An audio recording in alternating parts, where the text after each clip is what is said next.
Eric Bulgaris and Stephen McAleer continued their dominance of the Pirelli GT4 America Championship yesterday with their 6th overall win in 7 races here at the Glen. Today, they'll have to keep over 30 competitors at bay if they want to repeat the feat here at one of North America's finest circuits, Watkins Glen International. Hello everyone, welcome to upstate New York and Watkins Glen. My name is Ryan Marine. Calvin Fish joins me in the broadcast booth. Amanda Busick is in the pit lane. The cars are already out on track for their formation laps. It was a thrilling race in race 1 of the weekend yesterday, but a totally mixed up grid for race number 2. Different protagonists up at the front of the field, headlined by Aaron Telitz, who is starting on the overall pole. Yeah, certainly that Toyota Supra has displayed tremendous pace here this weekend. You talk about RS1 going for their extending that streak here. Well, they've got a bit of work to do. We're seeing McAleer starting from 6 on the grid, but a tenth of a second would have put him on the front row, so it's very competitive at the front of this field this weekend. It was still good enough for the pole in the silver class, which brings us to the class conversation. You can see the starting grid up on the screen. 3 different classes within this race, but everyone using identical GT4 spec machinery. The silver class features 2 FIA silver graded drivers. The Pro-Am class is what it sounds like. 1 professional, 1 less experienced, frequently a driver that has a profession outside of motorsports, and then the AM class for a pair of enthusiasts that will share the car in all 3 instances. For this 60-minute race, there is a mandatory pit window in the middle where the driver change will occur, but crucially, on a weekend like this where tire degradation has been a story throughout the course of the event, no tire changes in Pirelli GT4 America. Yeah, for these starting drivers, they really have to manage those tires. They've got to give the car in great shape to finish off in the second stint for the co-driver there. So that is certainly a determining factor. And the 2 drivers starting from the front row, Telitz and John Capestro-Debets, they didn't have an easy day. Yes, they had pace, but didn't get it to the finish line in the position they were looking for. Yeah, you bring up a great point for Telitz and company. He shares that car with Todd Coleman. They had overheating issues yesterday that caused them to drop out late. Meanwhile, John Capestro-Debets was challenging for positions on the podium within the Pro-Am class, had contact with Billy Johnson. Both of those cars dropped out, but both of them figure to be very strong once again today, and both feature towards the front of the qualifying order.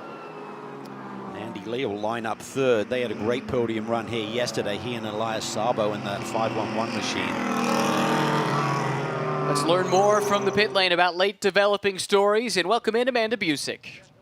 Hey guys, yeah, I was just going to add on to that overheating issue of that 69 Supra driven by Aaron Telitz currently. It was an intercooler issue that has been replaced, so they feel that that car is fine here for today. There is a significant cloud coverage down here, and you actually see wet tires visible throughout pit lane in case Mother Nature decides to make her presence known here today.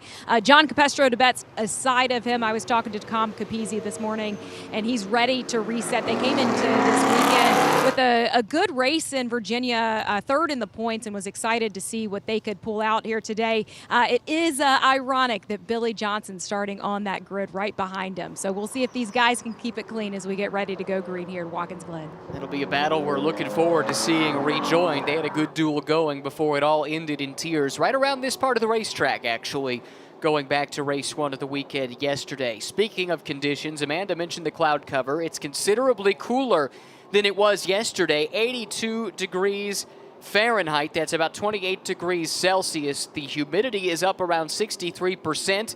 There is a slight chance of rain throughout the course of this race here. It becomes more prevalent a little bit later in the day. That could be something for the Fanatec GT competitors to contend with, but the weather forecasters tell us rain unlikely during the course of this 60-minute race. Yeah, I don't think anyone would have compromised the setups on the race car to start here today, anticipating rain. You just got to think it's going to stay dry, stay green, and just go for it under normal circumstances. This field coming into alignment 2 by 2, about 15 rows deep. Starting on the overall pole, Aaron Telitz. This is Smooge Racing. They also run the car for Kevin Conway and John Jesbray. This is this car's return to the championship after missing the last 2 rounds and what was scheduled to be a partial season of competition. Thielitz, the Toyota-affiliated driver, slotting in here alongside Todd Coleman, and he will get the green flag first. He starts to accelerate away and gets a good jump. Also a great jump for Kenton Cook. He pops out of line to the outside of the Aston. Got a nice little push from behind by McAleer. 3 wide for second through sixth. Yeah, not a great start for John Campestro de Betz there, and McAleer trying to find his way back into the fight as they head for the S's. Great start from Thielitz. He builds the advantage. Cook has jumped all the way up to that second spot. Good start for Andy Lee. He runs in third. Good to see the Premier Racing Porsche right there in the mix. That car suffered some damage earlier today in the GT America race. They've been working hard to get it repaired and believe it is good to go for Elliott Skier and Adam Adelson. 2 and 3 wide all throughout this field here in the first 40 seconds. Look at Kenton Cook up on the wheel early from 4th on the grid, challenging for the lead. No surprise there. He is a hard charger, former class winner at the 24 Hours of Daytona, part of the ownership group and management group of this B-Sport racing team, and very, very good behind the wheel. He and Brian Putt have proved to be a very good tandem. Championship leader Stephen McAleer sits there in the 5th position in that green and white machine, tucked right underneath the rear bumper of the car in front of him, looking for a way through. Yeah, that's JCG, John Campestro de Betz, and it might have balked McAleer a little bit because here comes Johnson in the Mustang, working the long way around, and now it's a drag race down to the heel of the boot. McAleer to the inside, Johnson to the outside. These two have sparred before. They have, and that's right at the point in the racetrack where Billy Johnson had the incident with John Campestro de Betz, admittedly, on the other side of the racetrack. McAleer, who is in perhaps the best form of his racing career across multiple championships this season, is able to keep Johnson at bay, and now he again focuses his attention on John Campestro de Betz. But keep in mind, this is not a battle for class position here. McAleer is mixed up with the top Pro-Am runners, but he is the leader in the silver category. Look how close they get to the wall. They're coming off turn 11 on this front stretch. Brilliant stuff. Tires will start to feel good right now. Pressures will be up. Look at the battle in the backdrop there. 3, 4, 5 wide. Oh yeah, great stuff as always in Pirelli GT4 America. The fight goes well deep into this field and through the different classes as well. Thielitz the lead at the line, just under 1 second. Kenton Cook in third. Andy Lee, excuse me, Cook in second. Lee in third. Campestro de Betz runs fourth, but under pressure. This is Travis. Yeah, and his return to the championship. It's a good duel here through the S's. Giving each other a nice bit of elbow room. Now Billy Johnson is dropping back a little bit. This is Elliott Skier making a move. Now Johnson tries to come back at him. These two side by side through a couple of corners here. This is the outer loop. It leads to the boot. Maybe a little touch there. Forces Johnson wide in the Mustang, and right behind John Jesbray, looking stout once again in the other Smooge Racing Supra. Terry Borscheller there in the mix as well, having a strong run in the number 2-0. Oh yeah, he and Nick Shanny driving together this year. Borscheller has been strong in his stints throughout the season, and he's breathing down the neck of another Supra. Meanwhile, Auto Technic, some issues early, adding water to that car very early in the race. Oh, that's a big shame for that team, having a really strong year. It's the Austin Smith, Zach Anderson car. Oh, big one. Oh my goodness, heavy contact. Indian Summer Racing, the car on the right. RS1, the car on the left. A couple of Porsche Caymans, one of which will certainly not resume the action. It does look like it's Martinez driving away. Yep. And that brings out a full course yellow, the first one of the day. This is how it happened.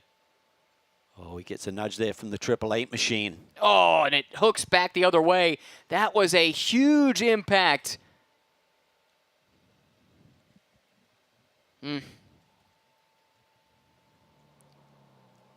Tough break for this car here. New to the championship this year, Travis Wache driving. Shares that car with Frank Seldorf. This is what the officials have been trying to clean up a little bit with this championship. It's got super competitive. Elbows have been out a lot this year. We had a lot of damage at VIR. Had a reasonably smooth day yesterday. Certainly a couple of incidents that could have been avoided, but these are the moments where you just got to give each other a little bit of racing room. You're in such close proximity. One little nudge like we saw there can have a devastating effect for many of your competitors around you. Yeah, This is Juan Martinez. He and Nelson Kaya came into the weekend third in the AM class points. Had a couple of class podiums this season. This has not been a good weekend for them in Watkins Glen. So chance for everyone to catch their breath there. Certainly Aaron Tielitz was feeling the pressure from Kenton Cook from behind. Andy Lee, another strong run aboard that Flying Lizard, number 8. Let's take another look at this one. See the 888 there. Jets gets in the 83, turns him around, and watch the hook. Boom. That second hit was a big one, too, into the tire bundle, which may need some attention. But it did its job, halting the speed of the incident. Had a few pretty sizable hits here this weekend.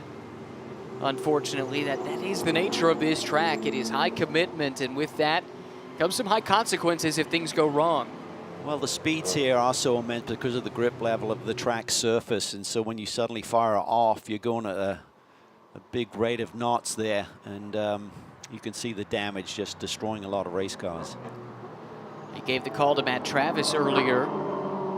Welcome back to Matt, who we understand is going to be back for the rest of the season in an AM class entry along with Alan Stad. But he's up a couple spots. He now runs 4th in class. The reigning Pro-Am champion in Pirelli GT4 America, one of the great characters in the paddock. It's wonderful to have him back, in addition to some of his other programs elsewhere this year. See that rubber wrap that kind of goes around the tires as well. They've got to get that back in position, reposition the tires behind it. So it'll probably take a little bit here, eat up some of this clock. With the rules and regulations in terms of the pit stop window, that happens between the 25 and 35 minute mark in this 60-minute event. We talked about the good weekend that Flying Lizard has had. It was a 3rd place run for Elias Sabo and Andy Lee yesterday. That's where they find themselves here in race 2. For more on them, let's hear from Amanda. And that was their 3rd podium of the season. I saw Elias and Andy yesterday celebrating in the winner's circle. You had a big smile on your face, but I talked to Darren Law during the GT America race, and he said that for you, you've just clicked into another gear. What's hitting right for you, Elias? Yeah, you know, it's this is my first full season doing this, and more seat time, getting more racecraft has really helped. I have to say the Flying Lizard team is first rate. Owen, our engineer, has given us a great car each time, really easy to drive, and so it's just all clicking right now.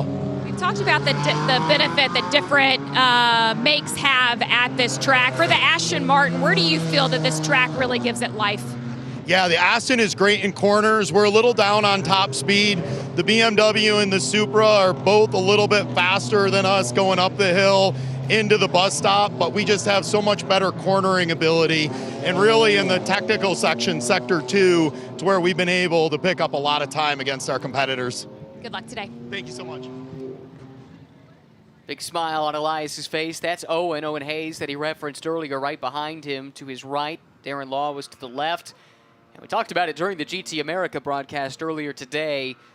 It is a wealth of knowledge available to them with guys like Darren and Owen on the box, among others. That Flying Lizard team, it's been around for so long, such great history with that operation, and a lot of smart people working on that car. Yeah, Steve Costello there is a team manager now. He actually ran my cars when I first came over at the States back in 1985, so great to see him back in the paddock. He brings a lot to that group as well. Wealth of knowledge, great guy, smart guy. Well, a disjointed start, unfortunately, to race 2 of the weekend. Evidently, that incident is under review from race control. Suspect it's the 888 that might be being looked at. Contact looked like it did trigger everything that happened, and unfortunately, the car that took the most damage had nothing to do with the incident at all. Simply wrong place, wrong time. Yeah, and that's what's happened a lot here this year. I mean, you've got so many cars, massive field, and it's competitive, and beginning of the races, you're all kind of bunched together like that, and it can happen. So that's why you need to just be a little bit more circumspect with your moves, think things through a little bit longer, not just dive for a gap that may not exist. See the silver class order, well, just a moment ago, is at the top left of the screen, and that Auto Technic car we saw in the pits earlier still is listed there. It's a car that has had some really good runs this year, 30 points coming in. So this is going to be costly if they can't get going again. Now, the good news about that silver class, there's only the 5 cars.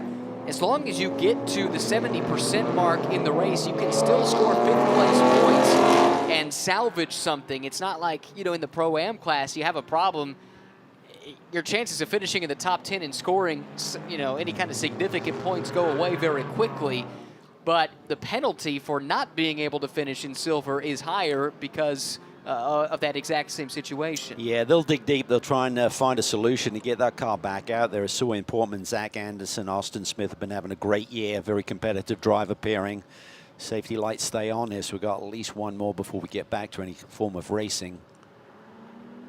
Now we saw the track crew working hard on the barrier, the tire barrier that was disrupted by the contact. There's a debris field that needs to be cleaned up as well. Gotta make sure everything is in order before we can resume racing at the speeds we see in Pirelli GT4 America. Just over 10 minutes gone by. Let's take a look at the race so far. It was Aaron Thieleman's on pole, spreading ahead, but the big mover was Kenton Cook from that 2nd or 3rd row. Yeah, JCD did not have a great start. He's right in the middle of the pack there as they head through turn 1. McAleer tries to go around the outside, had to slide back in line. This was a good duel here between Elliott Skier and Billy Johnson. Skier got the position. Johnson came right back at him when he slipped wide. And this continued for a little while. It did. You can see how much of the curve that the Mustang can eat up. And this is the incident that has us behind the safety car. 888 makes contact and chain reaction.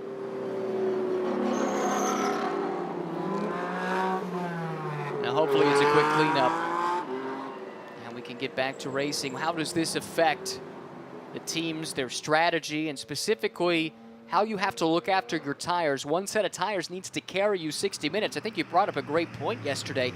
Within the SRO America umbrella, this series is the one where you have to baby those tires the most. It's the longest consecutive stint that you're going to see in any of the championships. Yeah, even in the Fanatec GT race here today, it'll be a 40 to a 50-minute stint on the tires. It's 60 minutes here, so this will certainly help that. It's got a lot of cloud cover here today, so the track temp is a lot lower than they dealt with yesterday, so maybe that will alleviate some of the concerns coming into this race. But even so, I mean, in terms of strategy, pit stop window should stay the same. I expect to get back to green flag racing here pretty quickly.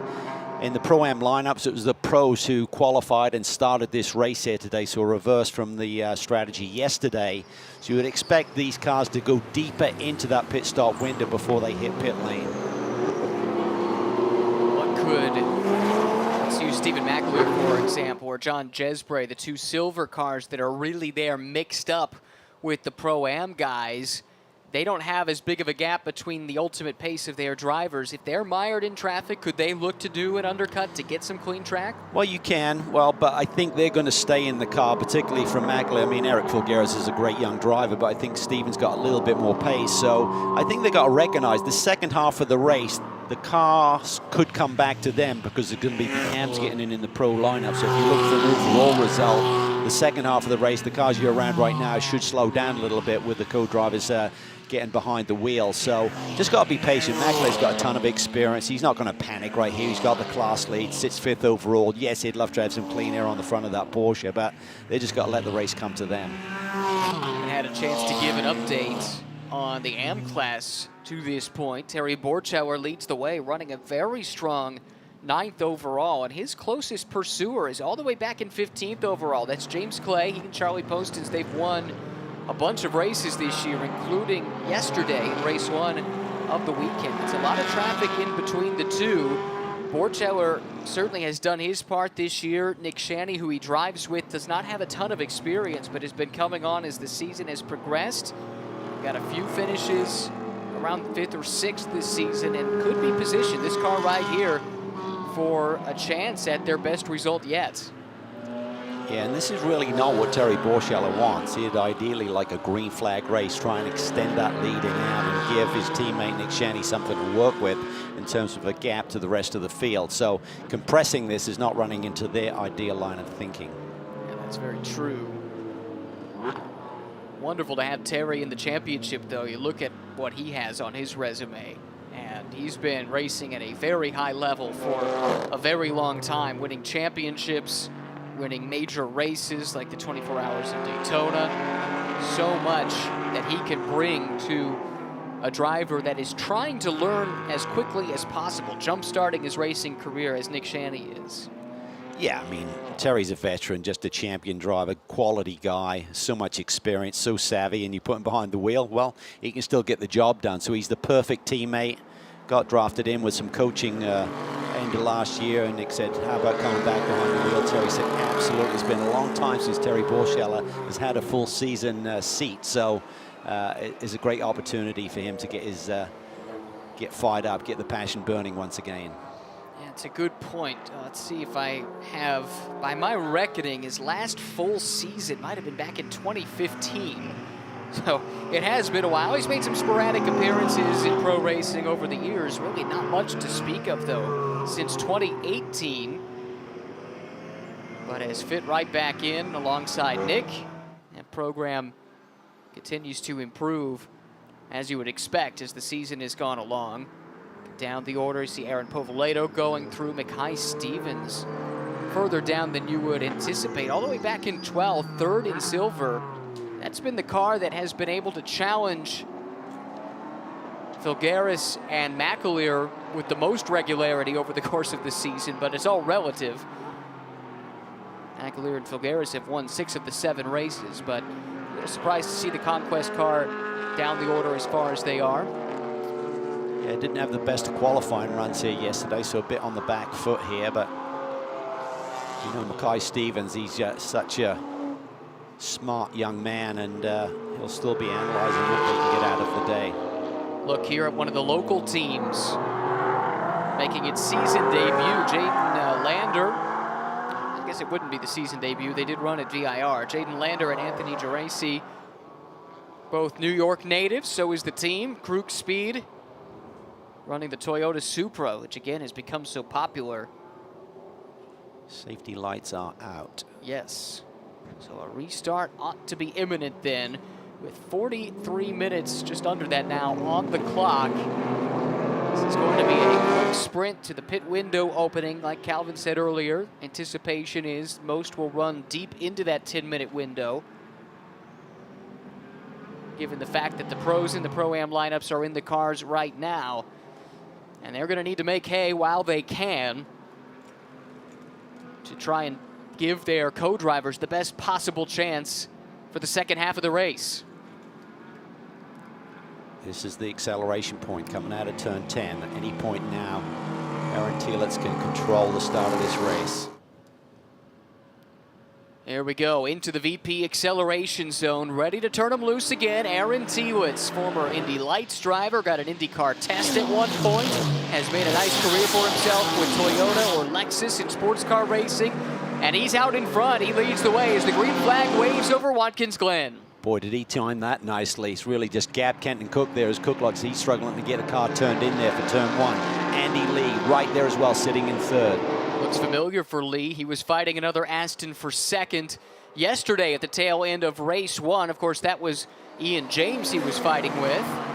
Ultimately ended up being the race for the lead in that race. McAleer's got a run here on JCD. Yes, he does. Keep an eye on the green and white Porsche.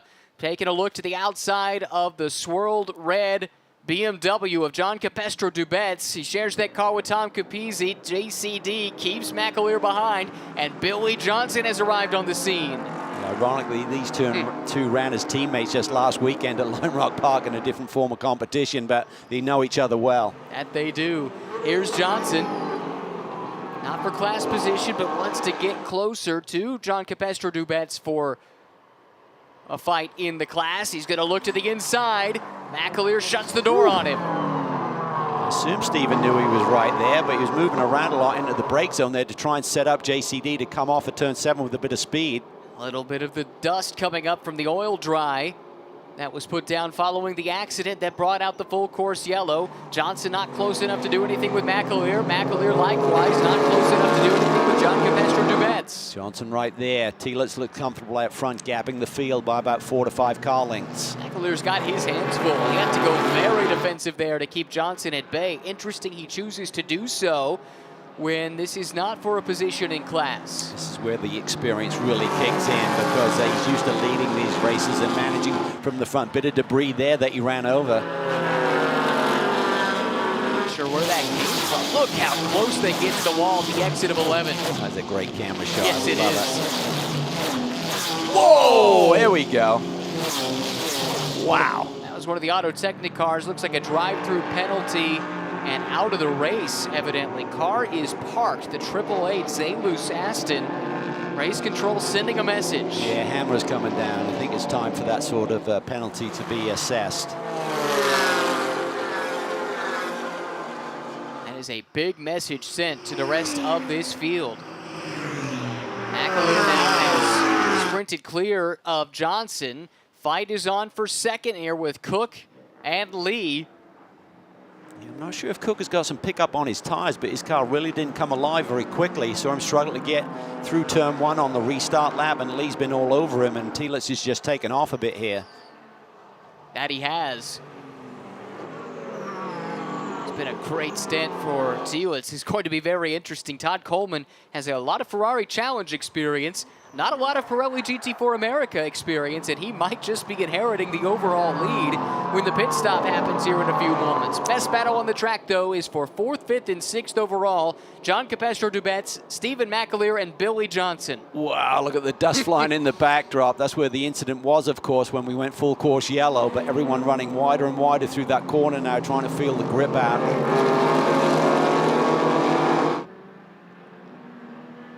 McAleer being defensive there, knew that Billy would look to the inside. That compromises his line. You can see the massive steering input that he has trying to get through apex after that line into the corner. Billy Johnson is really strong through the boot section of the track. I think people look at a Mustang and think, well, this has got to be about straight line speed, right? But this GT4 Mustang really has a reputation for being incredibly nimble. When they built the car to the new GT4 specs, they built a lot of downforce into this car. I agree with you. Everyone thinks of the Mustang a big muscle car, point and squirt type machine, but no, it's very strong on the brakes. It's really good through the corners. And we've got a loose wheel bouncing free. And is that from Telitz? It must be, right? Oh, that was close. Yes, it is. How about that? The race leader loses a wheel. I think it's a broken hub. Aha. Well, he did a great job in that case not to lose control of that race car. That came at a compromised position. That wheel is still rolling through the S's, and I suspect that might just lead to another safety car, depending on where it exits the track, if it exits the track. That promotes Kenton Cook to the lead, and Andy Lee has dropped back a little bit from him. That brings to the attention of Capestro-Dubets and McAleer and Johnson right on his tail. Keeping an eye on other classes. Borcheller still leads in AM. He's up in the 9th spot. Jesbray is up to 8th in the overall order, 2nd in silver and full course yellow. Just before the pit window was due to open. That's going to delay that then. This is presumably to retrieve that tire and maybe even the race car after Aaron Telitz had some kind of mechanical failure that dropped him out of the race lead. Yeah, that's a shame. Aaron's been knocking on the door of victories in a number of championships recently, but just can't seem to get the little bit of luck that's necessary. That happened at the exit of 1, heading into the S's, it would have appeared. Let's take a look and see if we can see it happen. Yeah. Going through turn 1 there, the wheel disappears. Oof. That is a frightening proposition. Telitz did very well to keep control of that car. Yeah, big sigh of relief for that group that there wasn't more damage to that race car and it was in the fence. But Kent and Cook, we're talking about their season, started off the year sweeping Sonoma Raceway to open the championship. Since that time, they've scored 4 points in the last 5 races, so it's been a rough road for that group. And as expected, pit window is delayed due to the full course yellow. It was due to open 35 minutes to go. So that just will get shifted back.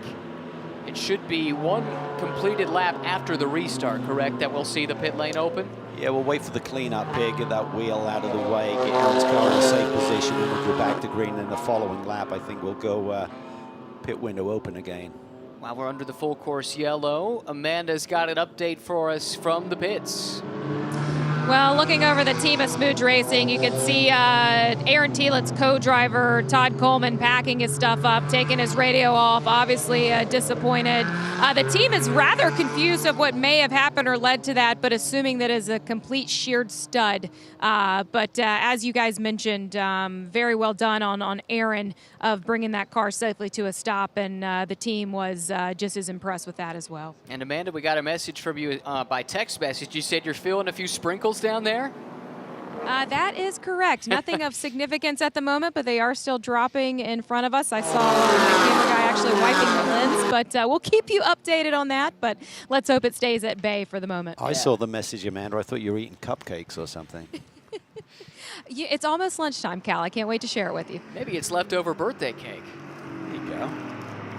Someone we know had a birthday recently. Well, Ian James won yesterday. That's true. He was a birthday boy on Friday.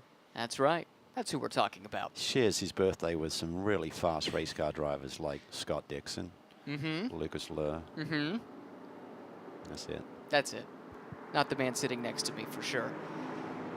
Wouldn't be talking about him. 34 minutes to go. Andy Lee runs in second behind Kenton Cook, who has inherited the lead. And we talked about it earlier, what these safety cars do. The Pro-Am lineups, the pros really want to go out and run a clean opening stint to build a gap that their AMs can then manage in the second half of these race 2 situations in the weekend where the pros do start the Pro-Am cars. They've been deprived of that. So what it's setting up to be then is a real fight between the less experienced drivers in these lineups in that run to the checkered flag. Yeah, it's going to be interesting. And for McAleer, he's got a great teammate. Eric Bulgaris has been doing a tremendous job. So be curious to see their strategy. I think they'll eat up some of that pit stop window and allow Stephen McAleer to stay out there, particularly if some of these other cars come in a little bit earlier. But I'd expect Kenton Cook to stay out there, Andy Lee. JCD, that'll be an interesting one to see what they do there, but I'd expect John to stay out there a little bit longer. So for McAleer, does he want to come out? How does he come out in traffic? All of those things have to be strategized around. Looking here at John Chesbray, the reigning AM class champion, along with Kevin Conway. Those two teamed up, but this year making the jump up to the silver class. So that's a big step up forward for them, and it does seem like they're hitting their stride as the season has gone along, and those two starting to feel more comfortable running towards the ultimate pointy end. They did it from time to time, even as an AM class car last year, but now with more regularity. Yeah, had a nice chat with Kevin on Friday here at the racetrack, and he was saying, you know, this team is continuing to evolve, continuing to build. They got big plans ahead, some new equipment coming next year in terms of the infrastructure of the team, transporters and things like that. So have big plans ahead, and John's doing a tremendous job, I think, and Kevin Conway is the perfect teammate, perfect mentor, so much experience there, nice guy, and as we've talked about with John so many times, just a bright young kid, super talented behind the wheel. That's right. Very impressive outside of the race car too when you talk to him. They're expecting that suit to be strong here this weekend. Yep. I think they tightened up the parameters on the boost control a little bit, and we're looking for a bit more performance.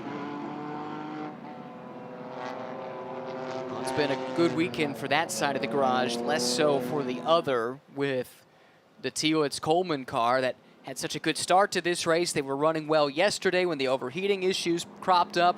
It cost them a good result, and again, more bad luck for them. When we talk about the tire management here and the heavy loads that you get, again, with that left side of the car, you're going through some, you know, big loaded corners, particularly when you come out of the inner loop through the outer loop, as they call it. I call it the carousel. When you load it through there, it's just putting a big strain on all of the equipment, and you know, it's a learning process, right? I mean, we talk about the grip levels that are generated here through the track surface, then the Pirelli P0, and that just stretches everything a little bit further. Talked a little bit about this car earlier. Mackay Stevens shares it with Gavin Sanders. This Mercedes right there, Conquest Racing, led by Eric Bachelart, longtime racer himself, longtime team owner. His team was so good when they joined the championship midway through the year last year. And they've been strong, just haven't quite had what McAleer and Bulgaris have had Yeah, Mackay Stevens remains with the team. Colin Mullen drove with them last year, had a ton of success, led by Eric Bashel, as you said. Really top-notch group. And Gavin Sanders has done a great job. It's a big step up for him. That's a sad sight. That was a very fast race car, but it was not meant to be today for Todd Coleman and Aaron Tielitz. Roll back, making its way to the paddock. We hope to see them again soon. I know it was a partial schedule that they had planned this year, picking and choosing the events. Lights are out. Yep. So hopefully they'll be with us at Elkhart Lake. That's up next on the calendar. Looking ahead to next month, a pair of races there, then to Sebring, and wrapping up the season at the Indianapolis Motor Speedway as part of the Indianapolis 8-hour Intercontinental GT Challenge powered by Pirelli and Fanatec GT World Challenge America powered by AWS event. Gotta be careful here. Tire warming is supposed to stop at turn 8. I still see a few cars weaving around there, a little bit of debris flying there right on line. Skier hit some of it too. Hopefully it wasn't anything sharp that could cause an issue. So the only good news is that the pit window would be opening here soon. You can change a tire in the pit window if it's an emergency. Watch for Mackley. He got a good jump there, I think. Roaring back up to speed through the gearbox. Here they come. Green flag back out. The pit window will open the next time by. Kenton Cook has inherited the race lead. Andy Lee behind, and indeed a good restart for McAleer. He's right there on the back bumper of John Capestro Dubets. Yeah, he wants to try and get some clean air on that Porsche Cayman and try and extend that silver class lead before he turns it over to his teammate Eric Bulgaris. This is where the BMW has been strong traditionally. This run through the S's and down to the inner loop. That Cayman sticking there in the slipstream, doing his best to stay close. Side by side here, Johnson and Skier. It's weird by Billy Johnson, and completely on the other side of the racetrack. Didn't see him have a ton of pace, but now he's back up to speed. There's Terry Borchella, there's Jason Hart trying to put the pressure on our championship leader in Pro-Am. Drive-through penalty handed down to car 24. That's the Heart of Racing car. Ian James and Gray Newell pass under yellow, we are told. And running down in 10th in class, 16th overall at the moment. That will be costly. I saw windshield wipers there, Calvin. Not sure if that was on purpose or maybe just got knocked on by the heat of the battle, but John Jespray, I did see the wipers going on his car. If your arms and elbows inside the cockpit, that will do it. You don't want to do that necessarily. Typically, that windshield is dirtied up at this stage of the game. You suddenly turn that wiper on, it's going to smear everything and make it more difficult for you. Window has opened. It's a 10-minute window. You must come in before that 10 minutes elapses. You must just be in the pit lane. You don't have to complete the service by that time. We've seen a few teams run afoul of that this year. It's been a little while, though. I think teams are starting to figure it out as we get deeper into the season. McAleer, who had that great restart, under duress. Billy Johnson keeping the pressure on. That was bizarre when Johnson went up the back straight. We see an early pit start. I think it's Mackay Stevens maybe peeling in there. Raindrops on the camera. Down the front straightaway, I believe you are correct that Stevens made the call to the pit lane. That's one of the silver class cars. Gavin Sanders, very quick as well, maybe trying to use the undercut strategy. Well, the other problem is by pitting now, if this rain should actually develop, you're then already committed to a stop. You'd have to come again if you did need to make a tire change. I don't expect this rain to really develop into anything serious, but you never know. Here comes the crew. Simply a driver change here. It's a 76-second minimum pit lane delta from in to out, including the service, which effectively is the driver change. You can check tire pressures and adjust those on the fly. Battle for the lead heating up. Yeah, Andy Lee's car looks strong, seems to come to life a little bit quicker than Kenton Cook, so Kenton's got his handful here if he's going to hang on to this lead, and he's now using the wipers a little bit. Yes, he is. Wonder what the conditions are like, how variable they are at various parts of the track. You definitely want to stay out and see if this rain does develop into anything. Gives you the opportunity, should you need to do a tire change, doing your one and only mandatory stop of the day. Johnson again took a lunge at McAleer. It's amazing how well that Mustang carves around that corner. You'd think it would be a compromised line coming in that early, but he doesn't really lose much ground doing it. That Mustang's so strong. Well, he's got no skin in the championship battle, but he certainly would understand that Stephen McAleer is leading this championship, and you've got to have respect there. So he's being a little bit conservative with his approach there in terms of going on the attack. Well, Billy might not, but his co-driver Edgar Lau, he is 8th in points, but only 58 back coming into the weekend, that is. They didn't have the success yesterday, so that probably did drop back a little bit. But that said, it's not out of striking distance with still 6 races to run, plus what's left in this one. Yeah, and by my comment there, Billy Johnson is just thinking about a result, Yes. You know what I mean? So he doesn't have to think big picture, but he will certainly understand that there are drivers around him who are very much in the championship game. Looking at pit stops, it was a delayed stop from Piscatel to Uretsky. That's a tandem that's been strong at times this season. Sanders to Stevens was very good, or the other way around, Stevens to Sanders. That was just a half second over the minimum, so good work by the Conquest guys. Used up their joking yesterday, so you certainly can't go use it twice in a weekend. Here's another stop, James Clay, Charlie Postins. This is the points leading car in the AM class. James getting out.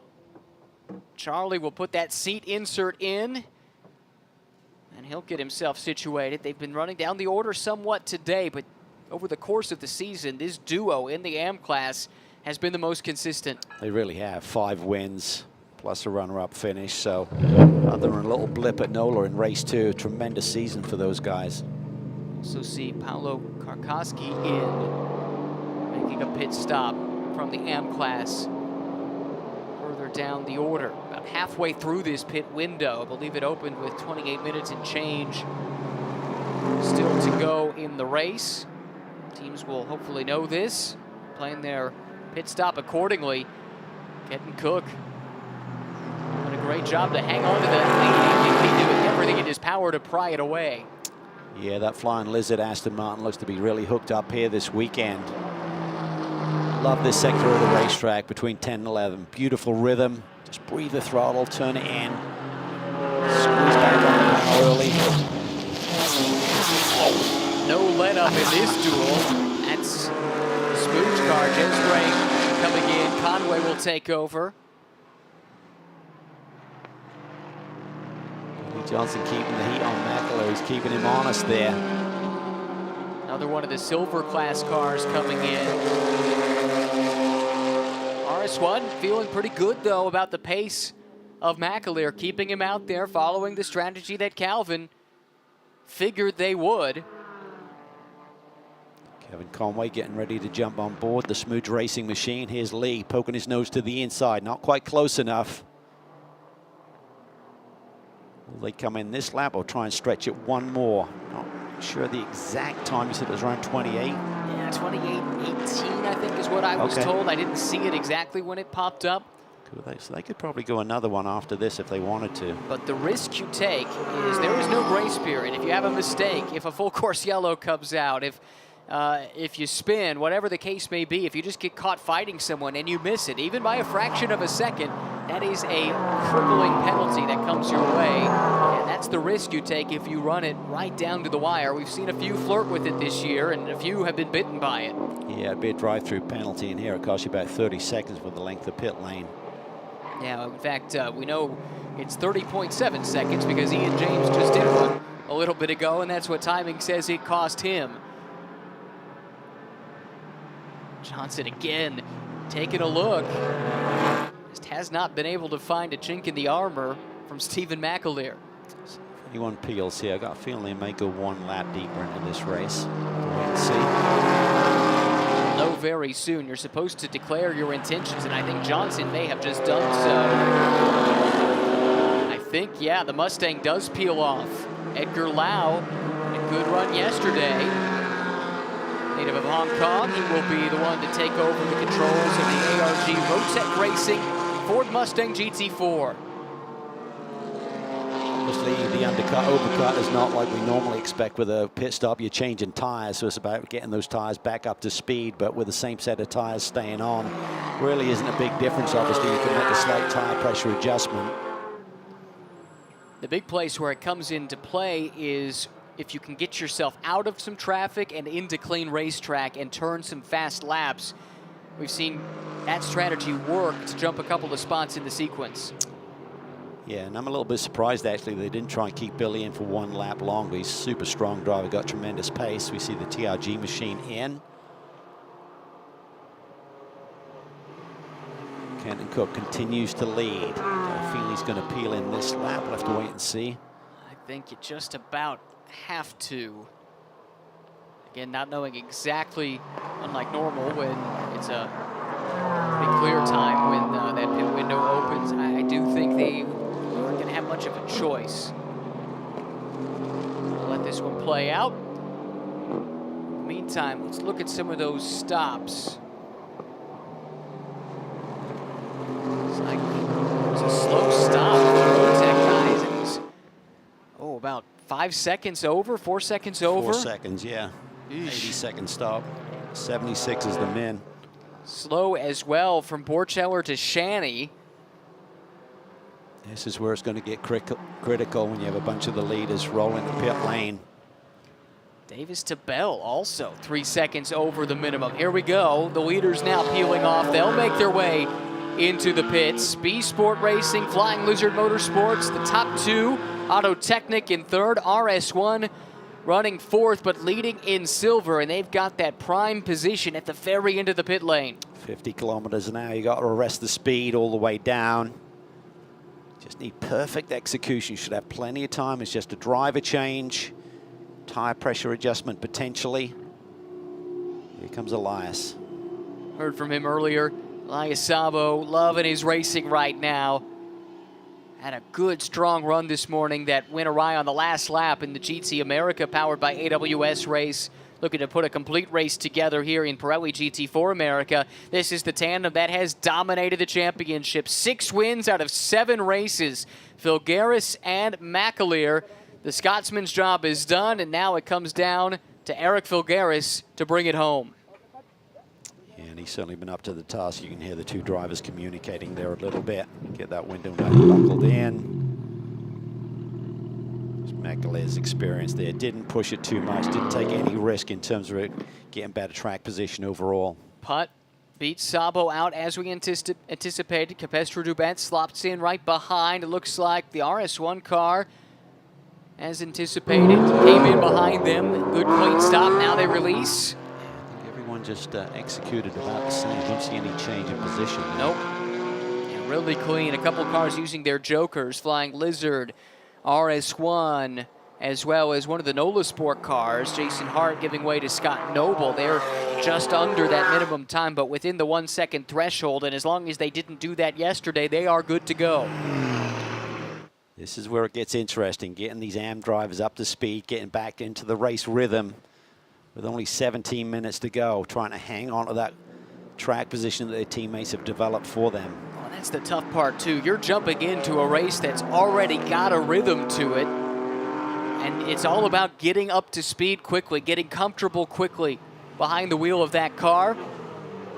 Look to see this car charge through the overall order with Bulgaris working his way through the less experienced guys in front of him. Yeah, got Tom Capizzi right in front of him there. And Tom was really fast yesterday. That's a car you absolutely need to keep an eye on. Yeah, he did an awesome job there. Unfortunately, his teammate got in a little bit of argy-bargy with Billy Johnson down into the brake zone into this corner. Turn 8. Here comes Bulgaris taking a look, but not close enough. Adelson in the background. Weather update from our resident meteorologist, Amanda, down in the pits, says the rain has stopped, the sun has come out. It's hot and stale, she says. She's talking about the cupcake. Perhaps so. So it looks like it will be a sunny finish to this race with 16.5 minutes to go. Here's Alan Stadt in the AM class. He is the leader at the moment. Matt Travis started that car. Been a good season for the NOLA Sport team as a whole. Travis and Jason Hart won the championship last year. Oh, here we go. Here's Bulgaris really putting the pressure on Capizzi there as they head up towards the S's. Might behoove Tom just to let him through and then follow him. This is not for class position. instead of getting caught up in this fight, something that does not matter. It does not pay any extra points or any prize money to finish ahead of one another here in an out-of-class battle. Bulgaris' situation, he's got a healthy lead over the second place car in silver right now, which is Kevin Conway aboard the 68 Smooth Racing Toyota Supra. So he's got to be patient, no need to push things too much. Yeah, I know they love those overall wins, but focus on your class position in the championship first priority. Capizzi and Cabestro Dubets have teamed for a win and 2 podiums, including that win so far this season. Looked like they had one on offer yesterday. Speaking of the silver class battle, this is the chasing car. Kevin Conway a little bit wide there through turn 6. He is ways down, though, relative to Bulgaris. That's a bold move from Cagnazzi, working on Sanders, or maybe it's Sanders going around the outside, actually, of Cagnazzi. That's another silver class car working through Pro-Am traffic. Cagnazzi had that position prior to this lap. Here we go, Bulgaris down to the inside. Capizzi gives him plenty of room. As he should. Now we're going to compare and contrast pace relative to the top 2. Putt has been on it since he was plugged in. Ran a quick lap, pulled out a bit of a gap over Sabo. It's 0.6 of a second right now between those two, who have sparred with one another in this championship as well as GT America over the course of the weekend. Yeah, this is going to be a fascinating battle. Elias Sabo, as we talked about, his confidence is high. The car is working well this weekend. Can he now get the job done? Chase down that familiar, or similar, should I say, Aston Martin in front of him. By the way, there was a warning for blocking issued to Capizzi, so that might have had something to do with how he let Bulgaris go by. Certainly not worth getting a penalty blocking an out-of-class car. And he wisely tucks in, and look at the pace that Bulgaris has. He has already run down the top 2. Yeah, he should be able to get to the front here, just bide his time. Should have a bit more pace than the 2 cars in front of him. Really flies there through the inner loop, cuts that corner beautifully. You play this if you're Sabo. You don't want to lose touch with Putt or let Capizzi get too close while you're dealing with Bulgaris coming through. Yeah, I'd let Bulgaris have the inside line here for the brake zone for turn 7, not fight it. Just to breathe the throttle, let him go, and then just tuck in behind him. As counterintuitive as it sounds, I often hear drivers say there is an art to being passed. Oh, for sure. You fight it too much and try and give it up in the wrong part of the racetrack, you'll lose a chunk of time. That's Stephen McAleer debriefing up on the pit box with 12 minutes and change to go. He's turned it over to Stephen Bulgaris, who runs 3rd overall, but a hefty lead in silver. Great fight in the very front here between Brian Putt and Elias Sabo, not just for overall honors, but for the lead in Pro-Am. A little bit wide there, turning into turn 9. Just got to stay focused. He's used to winning, but it's been a while.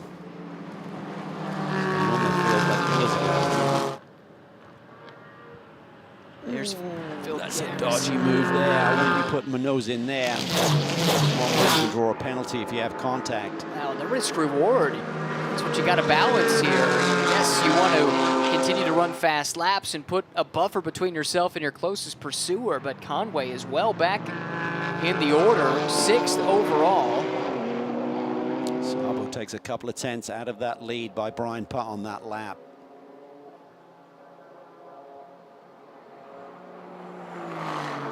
They're talking to Elias here in terms of talking him through this dynamic of different class car coming up behind you with the time pace. Here he comes again. Bulgaris to the inside. Sabo sees him coming and lets him through, but that was not the cleanest. No. And here is Capizzi. Yeah, he gave up a little bit too much throttle there. Needed to tuck in and get back with the program a little bit sooner. Now Capizzi's right there with him. Yeah, Sabo slipped wide. That brings Capizzi that much closer. Just over 11 minutes to go, and it is heating up at the front. 1st, 2nd, and 3rd in Pro-Am, all running within a couple seconds of each other. Bulgaris looking to take the overall lead back again for RS1. That's where they've spent most of this season. Brian Putt holds it for the moment. Looked like Bulgaris really carved that corner nicely. Should get good exit speed. Plenty of time. Big lead over Kevin Conway, who sits second in the silver class. No need to push too hard. Bulgaris is anxious to get out in front. You can see it in the body language of the car. Every chance he gets, he shows the nose. Here's a lunge up the inside. Putt was prepared for it. How costly will this be for Bryant? Will that bring Sabo back into the mix? Well, he's a little bit wider going through that corner. Doesn't look like there's a lot of marbles outside on that particular corner, so hopefully he didn't dirty up the tires. Can just get back with the program in, settle in, try and follow Eric for at least half a lap here. Bulgaris and McAleer now just over 10 minutes away from their 7th overall win of the season in 8 races. Just remarkable what they've done as a pairing, what RS1 has done as a team. Lots of good ingredients in that pie. Change in the AM class lead, and as has been the case for much of the season, it is the Bimmer World team that has emerged out in front. Charlie Postins taking over from James Clay, has driven his way up through the field, and in the last couple of laps has moved into the class lead, now 12th overall. Yeah, great day for Charlie once again.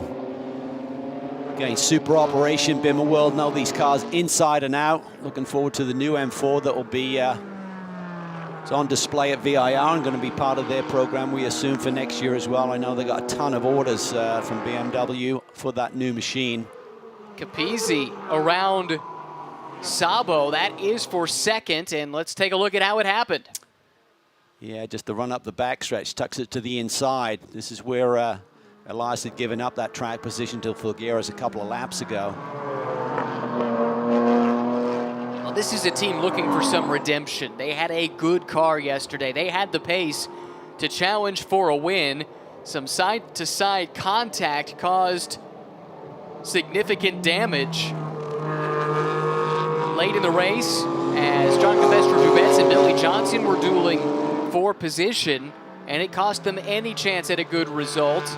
Looking for redemption in race 2 of the weekend. Yeah, just got to get his head down here. Bit of time to work with still. 9.5 minutes to go.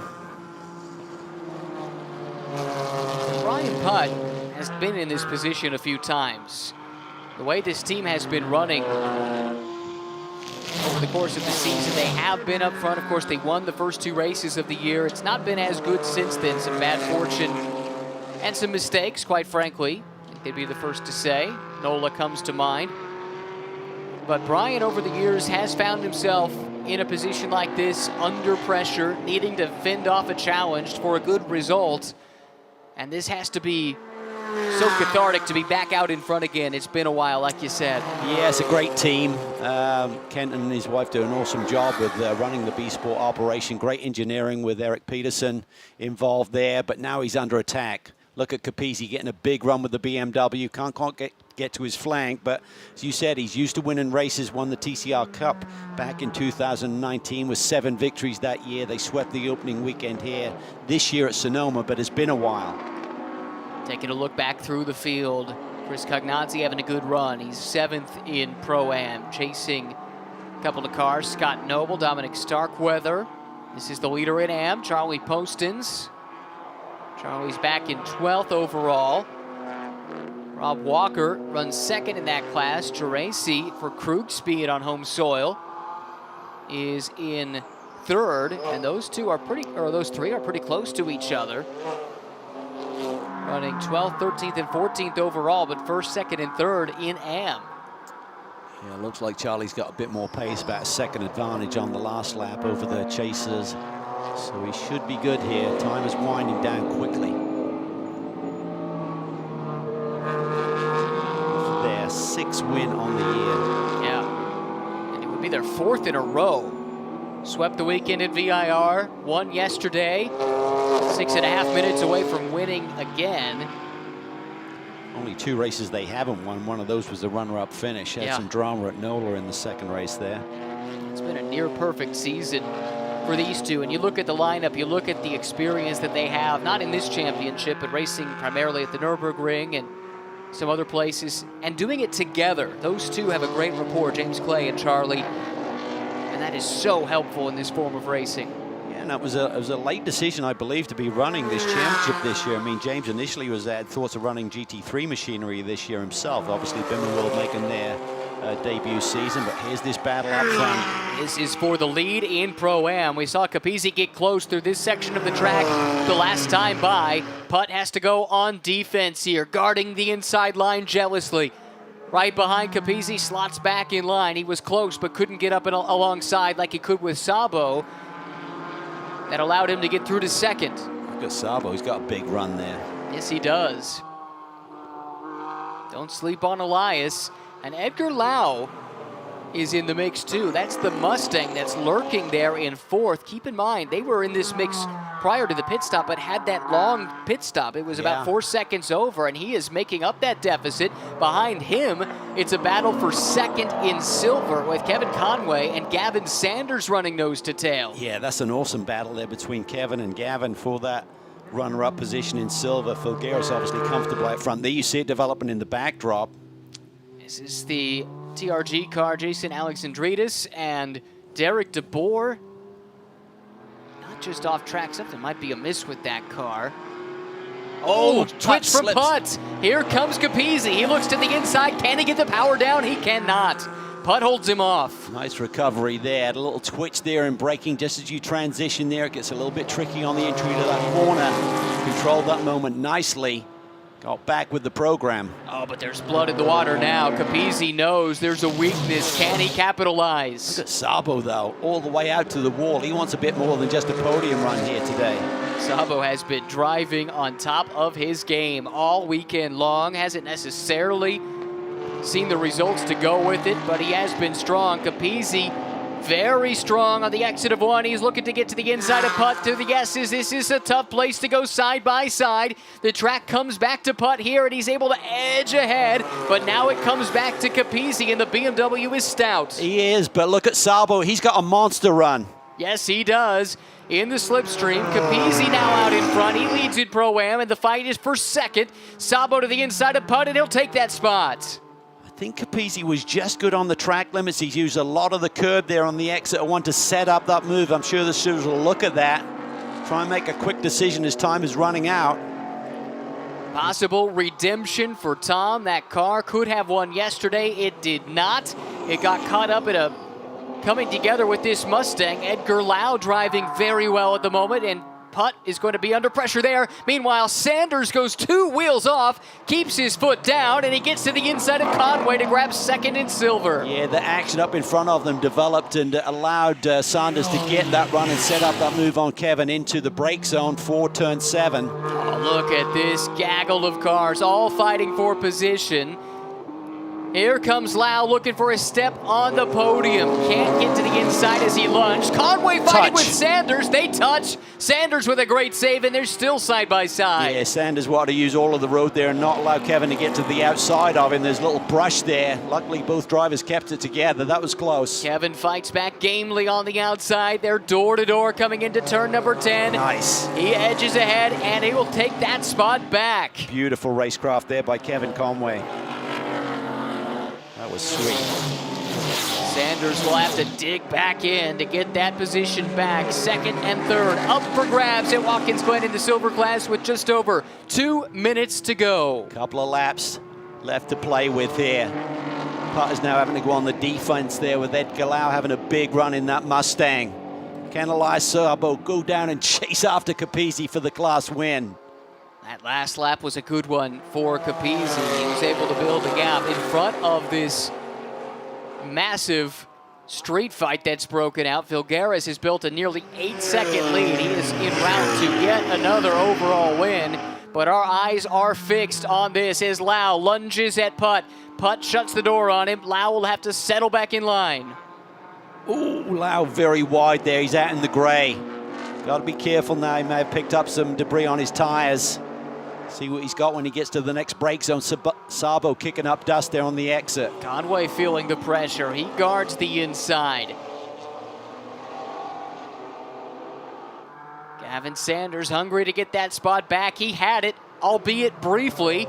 Conway fought him for it and got it back just on the last lap. Yeah, He needs these points this big in the championship. Obviously, it's going to be a tough to overhaul Bulgaris and McAleer. But for Sanders, it'd be a 10-point swing. If he can get around him, it'd only be a 7-point swing. Sabo, to my eye, has closed in again. He wants a shot before it's all said and done to take that lead. Tom Capizzi had to fight to get there. You may have to fight to hold on to it before it's all said and done. Yeah, he's really tightening up here. Oh, Conway drops 2 wheels. It's his turn to kick up the dust in this fight. Sanders is close. Just really showcase what a great job these AM drivers are doing right in front of them. There's 2 silver cars there with Conway and Sanders. Can't really do anything with that battling group in front of them. White flag flies. Yeah, white flag is out. Bulgaris has already taken it. He's 7.5 seconds in front of this. He's the leader in silver. Capizzi in the BMW. He's the leader in Pro-Am. Sabo there in second. Putt and Lau still hammer and tong. This time the Mustang with a bit of a run. He gets to the outside. Yeah, up and all over that curb on the exit of turn 1. That gives him the run. So for Brian Park, he's had a couple of moves made on him with drivers really utilizing all of the track. And who knows, maybe a little bit more to get this move done. Looked like Putt got out wide. Might have got in the marbles. Conway got by, and that now has a buffer for Kevin in his fight for second in silver. Sanders, though, forces his way through, so that scrap is not done. Gavin Sanders in the Mercedes from Conquest Racing, running third. He's had that second spot briefly. Kevin Conway has it now. Yeah, he really needs that Mustang to back up towards Kevin Conway a little bit and give him the opportunity to make a move on Kevin here with just a few corners to go. But Edgar Lau's got other ideas. He smells a chance to fight for second. Sabo out in front of him. Lau in the Mustang. Capizzi looks like he's got enough of a gap to play with. Just hit his marks. Meanwhile, up front, Bulgaris. Strong run once again. A masterful performance, as has become the norm from RS1, Eric Bulgaris and Stephen McAleer. A dominant effort here in the second half of this race as Bulgaris carved his way through the traffic and took the overall lead. Final lap, final couple of corners. Capizzi looks set to go for the win in Pro-Am. Once again, Conway kicking up the grass at the exit. Yes, he does. That might be his preferred line. Bulgaris, McAleer, and RS1 win their 7th race of the season in race 2 here at Watkins Glen. Now the drag race to the line. Mustang versus Aston. To the stripe they come. Elias Sabo, Edgar Lau, and it's Lau who gets it by 43 thousandths of a second. Wow. What a race. Billy Johnson's happy. Rob Holland is happy. That's a tremendous race there. Conway did fend off Sanders. He takes second. How about it? Yet another win for Bimmer World. Charlie Poston's James Clay. They get the job done. They're 4th in a row and 6th on the year in the AM class. Fabulous racing. No, one big incident. Pretty clean race. We like to see. They can put on the show. Yeah, exactly. That's what I was about to say. There is so much to love about the GT4 class. And you've seen its exponential growth globally over the last 4 or 5 years. Huge grids in GT4 Europe, huge grids in some of the support series for ADAC GT Masters and things like that. Here in America, GT4 going from strength to strength, certainly in Pirelli GT4 America. But the grid size is approaching 40 at some of these races. These cars are fun. They are real race cars. They have some great tech, but they can also run close to one another, and they put on a great show. I think that's the key. I mean, they have aero effect and certainly gives them some downforce, but not to the point you lose it all if you're running in close proximity, and that's why we see the dicing like we saw here today. Look at the width and breadth of manufacturer involvement in it, too. If there is a brand you have an affinity for, if it's American muscle, if it's German engineering, if it's Japanese sports cars, just across the board, there are so many great options to choose from. Yeah, it's a real melting pot. That's what makes it fun to see so many different brands duking it out for different class positions here today. How about this? Provisional results.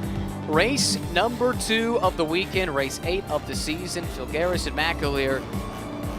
Well, that was about the only battle that was not down to the wire, because behind them it was hot and heavy. Capizzi and Capestro Dubets, good bounce back for them. Pro-Am win, second overall, and a thrilling drag race.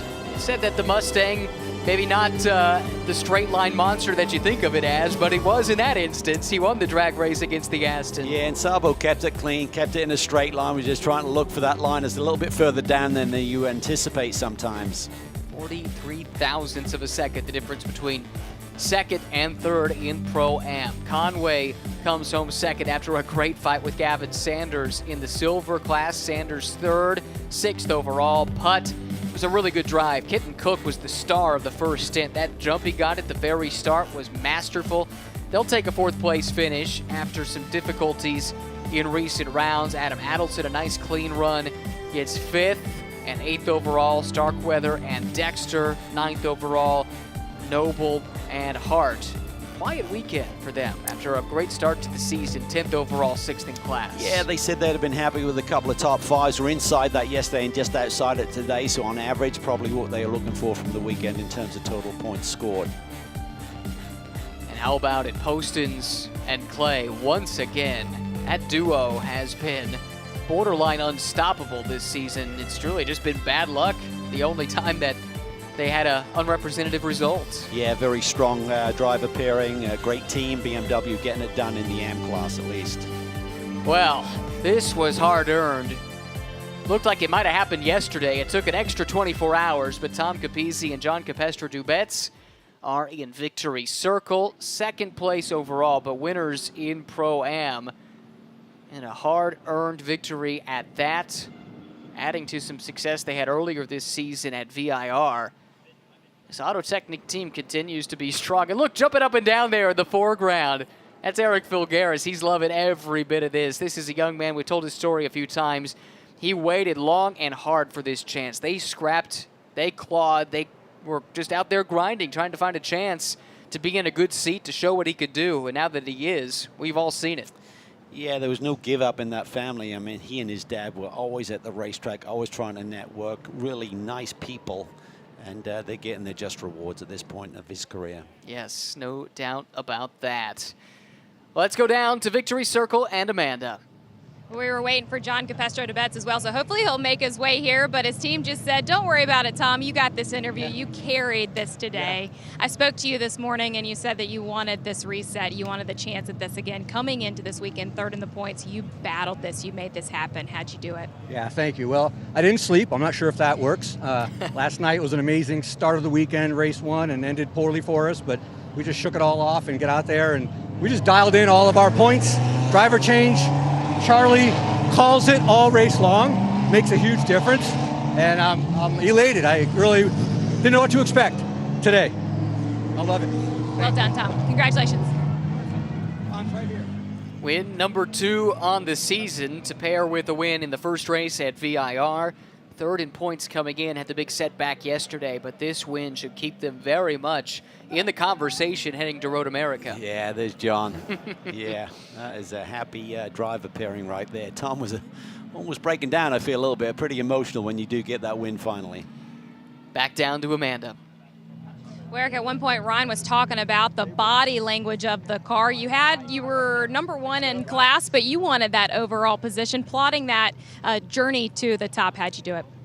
Yeah, I mean, it was a much better race than we had, all year, I think, when it comes to competitor etiquette and things like that. And Steven did a really fantastic job with his stint, as he always does. RS1 gives us a really great car. I wanted to be P1 overall, but I wanted to be, aware and courteous to those guys that are competing in their class too. So I didn't want to take too much risk on our front or mess those guys up. So we're really proud. It's Community Beer Works home race. It's their 10th anniversary. They're here, and what could be better? Stephen, I want to go back to your stint as well, and you just look at the competitors that are on track surrounding you guys on these weekends. When you're battling against these guys, getting this overall win for the team, how much more special does that make it? You know, it is, and kind of similar to what Eric said, I was very careful around the cars I was around because they're racing for different class. But I mean, I had a lot of fun with some of the guys out there. There's a lot of big names at the front of the field. I knew if I could keep the car in one piece and give it to Eric, he should be able to sneak his way by. And again, I mean, 2 wins this weekend. It's been a big points day for us. We're really happy. Congratulations. 7 wins in 8 races, all of them overall, and what was it, a miscommunication that cost them the one race they didn't win? They just pitted a lap later, right, and lost them some track position at VIR. Yeah, and that's it. They're that close to being perfect on the season in an incredibly competitive series. Just goes to show how on top of it that pairing has proven to be, and this team too. RS1 making a name for itself here in recent years. They've been around, they've had some success, but it does seem like they've come into their own over the past few seasons. Firing on all cylinders. They're making it look easy, and it isn't.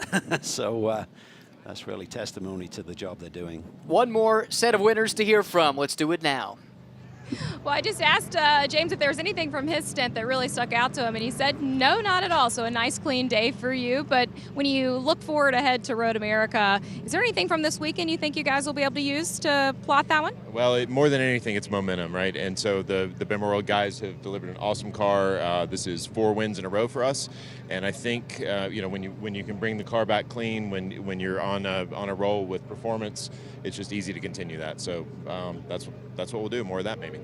Charlie, I saw you on the pit lane ahead of the race, and you said, I don't know about this one. Why the anxiety? Well, you know, as James identified, I'm a worrier. So, yeah, you know, I just want to play it cautious. But honestly, it was both of our qualifying results that set us up for this. And, you know, I'd just like to say that it was awesome to have a race today. It was really both races this weekend. We've had full stints most of the time. And, you know, certainly in the AM class, we had a competitive race. So that was really awesome. And looking forward to Road America. Can't wait to go and race there. 4 wins in a row. Safe to say momentum is on your side. You believe in momentum in this game, Cal? Absolutely. I think for Charlie, the key is to celebrate Sunday night, not Saturday night, with Mr. Hobbs in town. Yeah, well, I'm sure he'll take that to heart.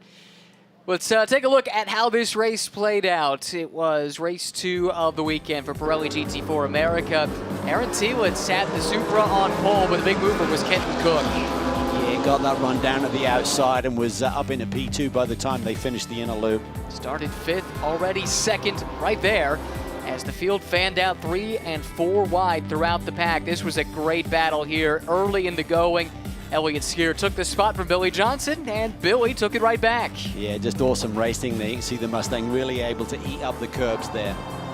This was a big moment here early in the race. It brought out a full course yellow. A couple of cars, unfortunately, exited the race as a result of this contact. Thankfully, everyone was okay. When the race resumed, we had some close calls like that one. And then this close call when Aaron Thielen, while leading the race, had what we believe to be a hub failure and lost the left rear wheel. Yeah, big disappointment for that group. Then Eric Bulgaris trying to cut his way through this Pro-Am field. Silver class leader, he wanted that overall win.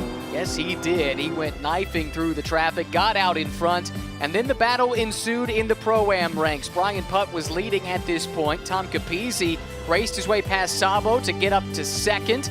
Here's another interesting moment here, a little bit later on, as some of those battles had sorted themselves out. But at the very front, it was RS1 with the 7th win of the season. A great drag race to the line for 2nd in Pro-Am. That's Billy Johnson reacting to Edgar Lau winning that drag race and taking 2nd by 43 thousandths of a second. I'll echo Charlie Poston's, a lot of really good racing this weekend in Pirelli GT4 America, and that's what we all really hoped for coming in. Yeah, it's a big adjustment by the whole class here. I think everyone did a nice job. We had that big incident early in this race, but overall a big improvement over VIR. That wraps up our weekend here at Watkins Glen. Up next, a trip to America's National Park of Speed, Road America. Hope you join us there. For Cal and Amanda, I'm Ryan. So long from Watkins Glen.